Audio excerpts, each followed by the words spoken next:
Good morning, good afternoon, and good evening, everybody. It's BDF44 hitting you with a video. I'm probably not going to be in the video for much longer, but you will be able to hear me. I'm actually transferring rice out of my rice cooker into a bag because that's how I do it.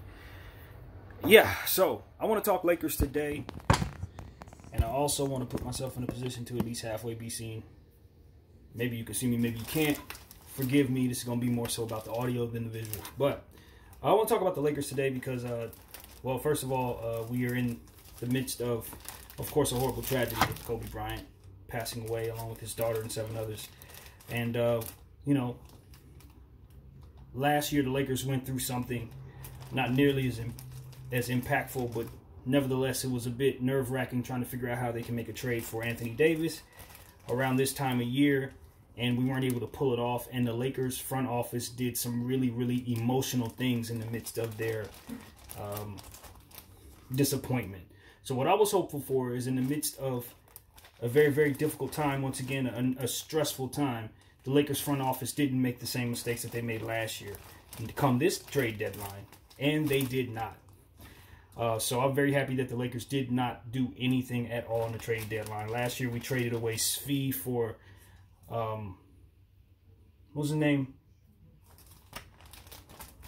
I can't even think the guy's name, but he ended up on the Knicks this year. He didn't do a whole lot for us. He was supposed to be a shooter, didn't work. Svi's turned into a fantastic scoring punch for the Detroit Pistons with a big-time bright future as a role player in this league. We also traded away Ivica Zubac and Michael Beasley for a bag of peanuts and some tickets to a concert. So at this point, I'm just very glad that the Lakers didn't do anything stupid like that again. This year, we were rumored to be considering making several moves, none of which were nearly as drastic. But at the same time, the deal that we ultimately passed on, I think, was a deal that wouldn't have been in our favor, although it may have helped us win a championship if we did this. The word on the street was we were going to get Marcus Morris from the New York Knicks, but the Knicks wanted Kyle Kuzma and Danny Green's contract. I think Danny Green was more so to make it make sense cap-wise rather than them needing him. They really wanted Kyle Kuzma. The Lakers took that deal off the table, and the reason why the Lakers took that deal off the table is because, quite frankly, even though Marcus Morris is a more productive player than Kyle Kuzma is right now, Kyle Kuzma's struggling, etc., etc., what we do have in Kyle Kuzma is a young player that can be here for us when LeBron James' era is over, as well as someone who we own their bird rights. So we have Kuzma's bird rights, and giving him away for a player like Marcus Morris, who, like I said, could help you win a championship, but ultimately will not help you cap-wise when he comes off the books and you lose him for nothing at the end of the season. He's not that much of a difference maker in terms of making us that much better than what we are, filling holes of what we need. And most importantly, he's not a better source of production than Kyle Kuzma and Danny Green combined. So it doesn't help you both cap-wise or in regards to making your team ultimately that much better to where you want to make a deal like that. So, in my opinion, I'm very pleased that the Lakers didn't make that move.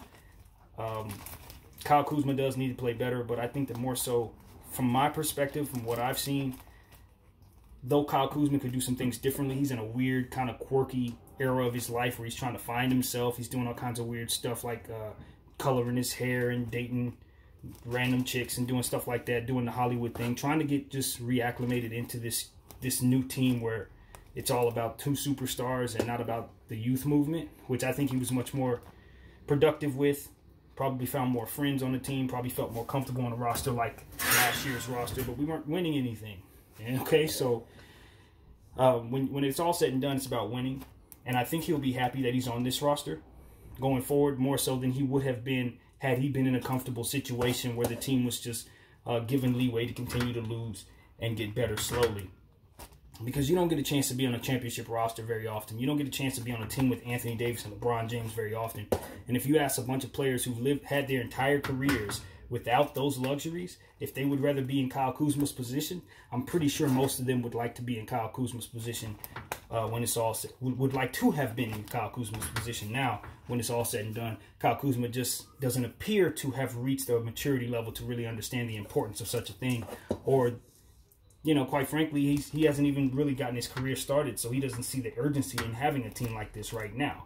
He'd probably much rather be on a team where he can get 20 and 30 shots up a game and show what his skill set is. But at the end of the day, if you ask a guy like Carmelo Anthony, would he have liked to been in year 3 in a situation like this? Of course, he would say yes, yes, yes, yes. So Kyle, bear with us. But there's two sides of this coin for me.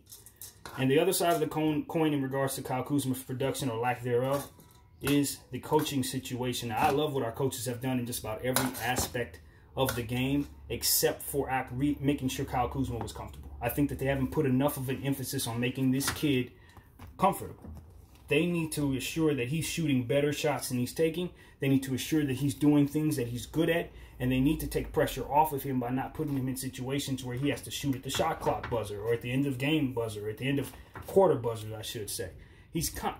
More than half of the misses that he shot yesterday were either at the end of a shot clock or at the buzzer of a quarter. Like, that's not how you work a guy like Kyle Kuzma. Kyle Kuzma was at his best when he was in the open court creating with his Euro steps and things of that nature, and when he was the recipient of three-point shots that were passed to him by a guy by the name of Lonzo Ball.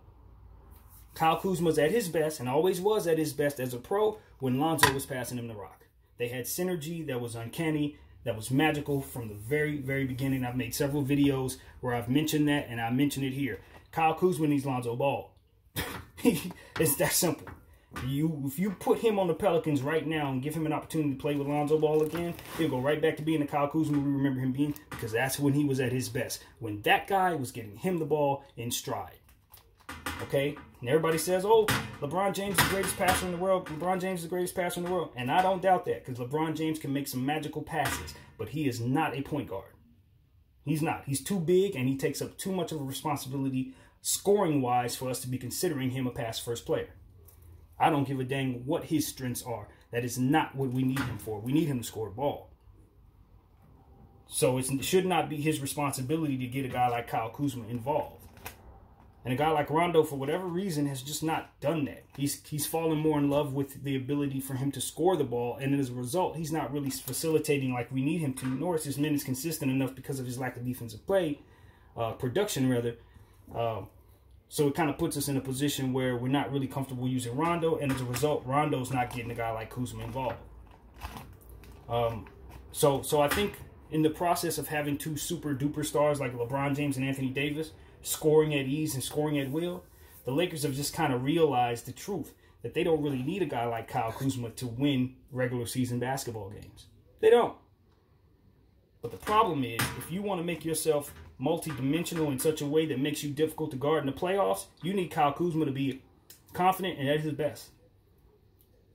And that kind of stuff begins in the regular season, not in the playoffs.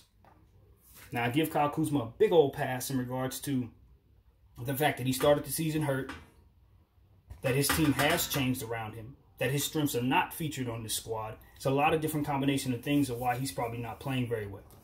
So we got to remember that he didn't start the season, and this is more or less December for him as opposed to it being February like it is for everyone else. Got to remember that, Laker fans. But it's on a guy like Frank Vogel and on the coaching staff as a whole to start looking at footage of Kyle Kuzma.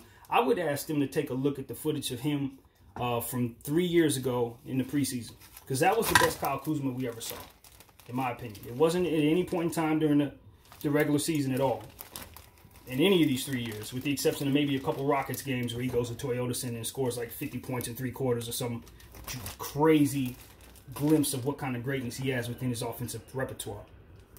But no, that's not. The best Kyle Kuzma I saw was the very first Kyle Kuzma I saw, because his shot was uncanny. And the reason why his shot was so perfect is because his leg strength is what propelled him into the air when he shot his jump shot. When his leg strength is where it needs to be, his jump shot is sharp, it's accurate, and it is deadly. He's one of the thing that made him so special as a rookie was the accuracy of Kyle Kuzma. It was his accuracy.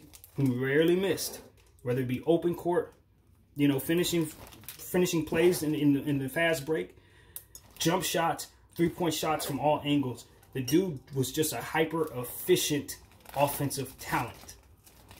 And somehow, some way, he's gotten away from that.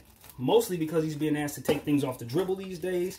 Also, because he's been out of rhythm, hasn't been getting consistent minutes. All the things that I've already mentioned, on top of the fact that he just doesn't have a guy by the name of Lonzo Ball, getting him the ball in rhythm and putting him in positions to score very, very easily in his spots. I've said this once and I'll say it again. If the Lakers have any sense at all, when they get a chance to get Lonzo Ball back on this roster, they will do that. And I know a lot of people are like, I don't believe in Lonzo like that. I don't care what you think about that. I've studied Lonzo Ball's game for a long time, and he was never used properly. He's an orchestrator. That's what he is. When he's at his best, he's an orchestrator. He is putting the ball where it needs to go, getting it in stride very, very fast. Just like his father described to us millions of times. The faster the pace, the better he plays. The quicker he can move the ball up floor, the better he plays. He would have been phenomenal with a guy like AD. Phenomenal. Because AD's always the first guy down the court. He's a guy who can catch passes in traffic. And he's a guy that can give you easy assists off of quick, easy inside passes. That's what Lonzo Ball does. He gets the ball up the floor quicker than the defense can actually set itself up. If you're going to have a guy like Lonzo Ball on the floor, you're not sitting there waiting for him to spot up at the three-point line all day. You're not asking him to take guys off the dribble, drive to the basket, and dunk on their heads. You're asking him to get shooters the ball in stride. You're asking him to get players who are slashing the ball in stride. Those are the type of things that Lonzo does, and we never put him in a position to actually do what it is that he's great at. No different than we're handling Kyle Kuzma right now. Couple that with the fact that, look, the young Lonzo didn't really have greatest conditioning to start his career. Now we're starting to see what he can do in New Orleans, but even now in New Orleans, he's only a fraction of what he's supposed to be. But you'll see how much better their team will be now that he's playing better and now that Zion's on the floor. Zion's going to be the recipient of the passes that Kyle Kuzma was getting, etc., etc., etc. But we're going to deal with what we have, not what we should have. We're going to deal with the fact that we have a roster full of guys that are a bit past their prime, coupled with two of the best superstar all-star players the game has ever seen, and a young player with phenomenal offensive talent who's not getting a chance to get comfortable. That's really what this is about. His comfort level. Once Kyle Kuzma starts feeling like he's part of the team, once he starts feeling like he's actually someone who can be a healthy contributor to the offensive side of the ball, particularly scoring, then you'll see his game start to open up a bit more. Then you'll see him start getting a little more engaged on the boards. Then you'll see him get a couple more assists hidden here and there. But if he's not able to see the ball fall through the hoop, and he's only shooting when the buzzer is sounding, bricking and clanking, it's hard for a young fella to ever get confidence. And I've heard people talk about Kyle Kuzma. I heard today, I think it was someone on Undisputed may have mentioned that Kyle Kuzma isn't the type of player that's going to be in the gym at 12 in the afternoon or something like that. I think it was Shannon who said that or something like that. You got Kyle Kuzma messed up.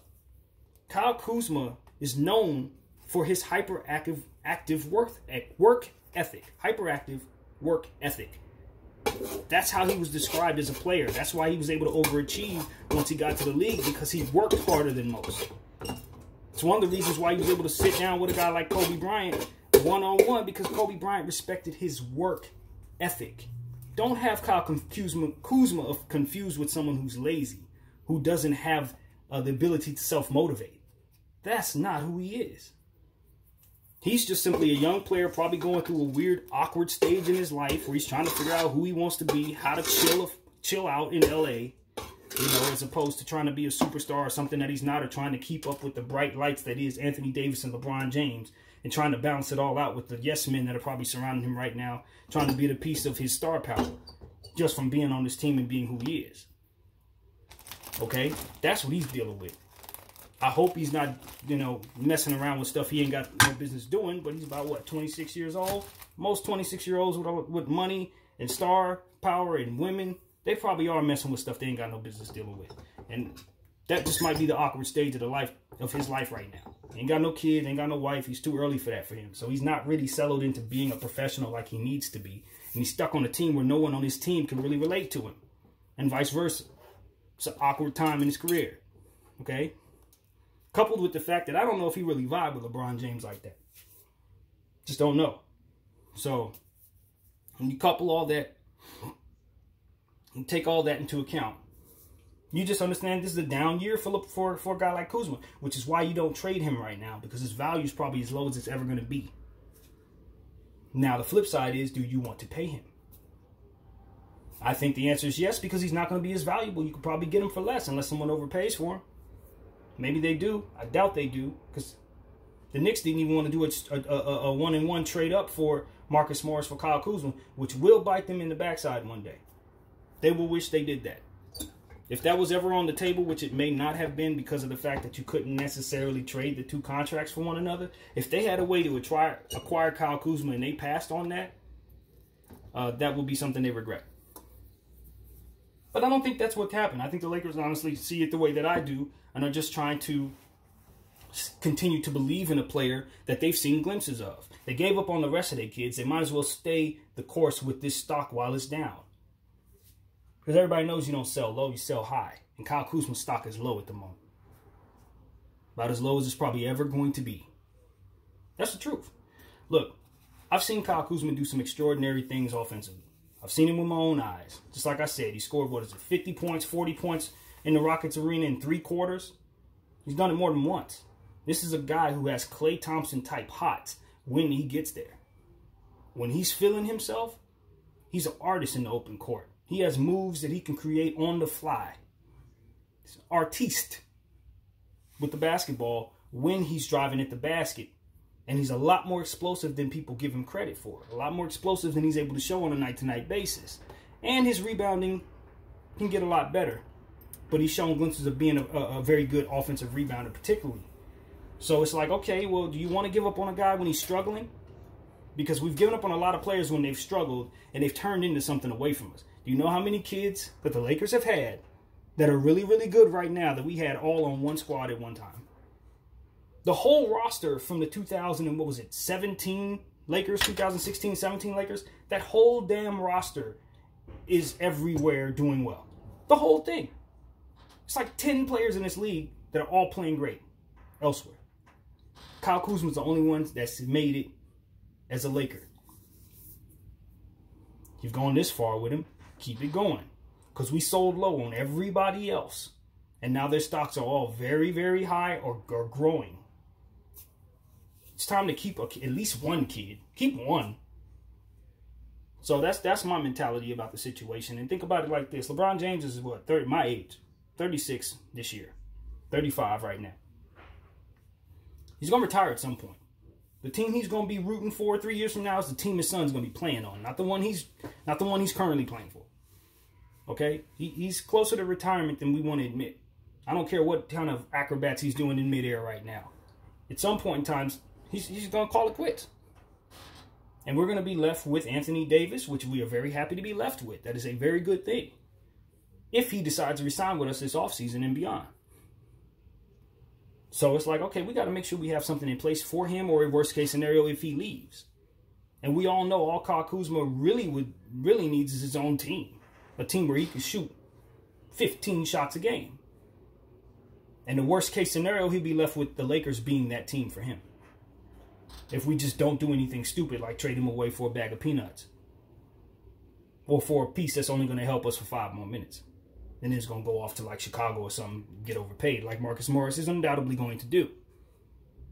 So, with all of that being said, Laker Nation, I just want, and people who just like basketball, pay attention to what I'm saying. I just want you guys to understand, patience is a virtue that the Lakers have not had.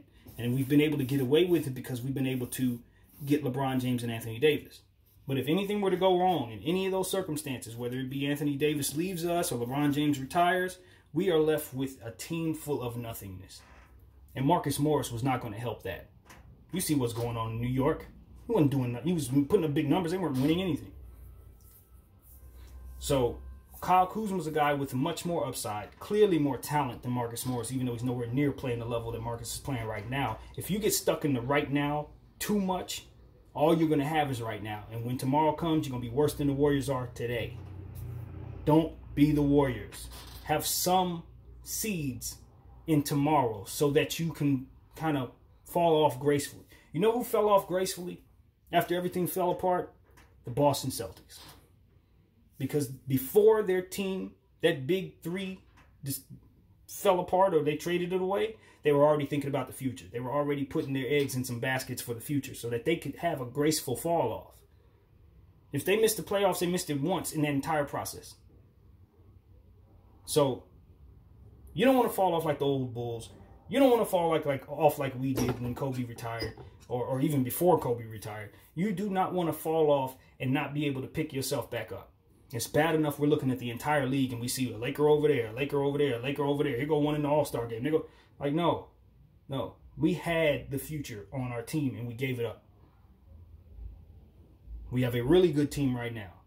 Keep some of the kids. Keep something in mind for the future. And I think the Lakers are doing that. They're showing me signs of doing that. So I'm happy as a Laker fan.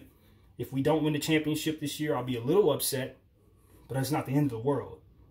Because the object of the game is to make sure that you have Anthony Davis past this summer. And if he's happy enough with us, even if we don't win the championship this year, we'll have an opportunity to win it next. But if he's unhappy here, and he leaves, we're done. We're tanking hard, trying to do something to put ourselves in a position to get draft picks. So, yeah, that Marcus Morris trade would have helped us for 5 more minutes. People like Uncle Shay would have been very, very happy because he would have had an opportunity to celebrate LeBron James's waltzing into the championship situation at the end of the season. Maybe we don't get that because we didn't get Marcus Morris. But Laker fans, we have more to consider than LeBron James' future. Because LeBron James' future is very, very small. And we have a franchise to think about forever. And the future of that franchise should be paramount on our minds, not just right now. That's what I got, everybody. Thank you for watching. Sorry for the blurriness. Like I said, this is about the audio, not the visual today. But I thank you guys for paying attention to what I got going on. And I bid you adieu. Peace.